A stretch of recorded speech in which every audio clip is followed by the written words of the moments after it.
نفيق الساعة 5، نفيق على جواميسنا، نقعد الصبحيات نحلب، نحط لهن علف، طبعا نشطف جواهن، ويعني غاليات علينا هيك يعني مثل ما تقولين تربون انتوا اي شيء، مثل الغنم مثل اي هيك.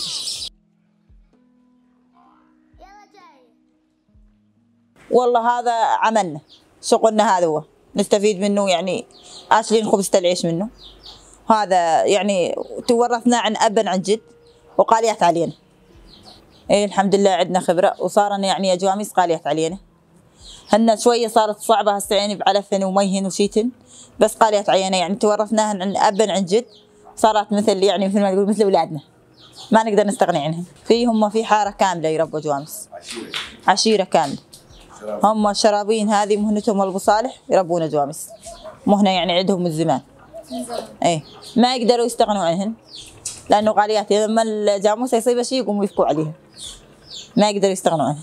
لا ترابط يعني مثل ما تقولين غاليين، يعني مثل الأولاد مثل أولادهم هيك غاليين عليهم، إلا ما عاد يستفادوا مثل قبل أي يستفادوا دور العلف الرخيص وهذا يستفادوا، بس هسه على العلف والمية ما عاد يستفادوش، بس غاليين.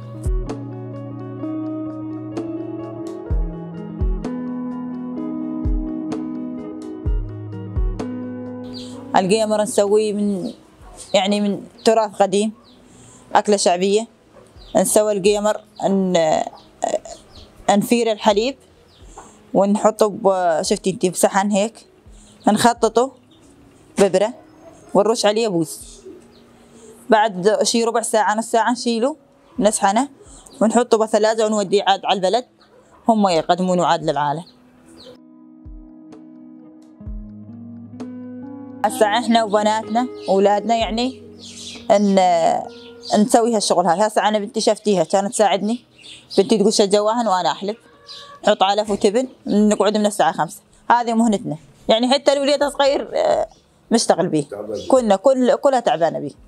يعني هو في فرق، جواميس البقر جاموسة خير من البقرة. شلون يعني؟ يعني افيد من البقرة واحسن يعني، وغالي علينا جاموس احسن الصراحة، حليبها دسم مو مثل البقرة، حليبها يصير قمر، البقرة مثلا ما يصير قمر.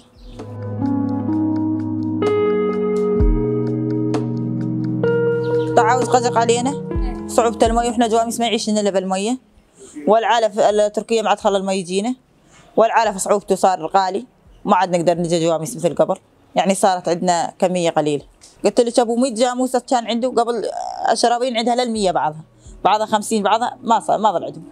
ابو 100 صار عنده 50، ابو 50 صار عنده 20. ما عاد يقدروا من قلة العلف غالي. هو المنطقة هاي بابي غير بسوريا غير المنطقة هاي، ياخذونها على الرقة مشان المية، لأنه ما في مية، ياخذونها من الشهر بالصيف، وجواميس ما يعيشن بلا مية، بالصيف ياخذونها على المية وبالشتاء يجيبونها هنا، وهسه قطعوا علينا المية. يعني المناطق الثانية ما تربي؟ لا ما في حدا يربي غير عشيرة الشرابين، بيبل عشيرة أبو صالح، بيبل تمتيلك عند المرج الأخضر، وإحنا هنا. قبل كنا ما نروح على الرقة من 99 لحتى الآن إحنا نروح على الرقة مشان المية، انقطع المية وقمنا من 99 نروح على الرقة، قبل ما كنا نروح.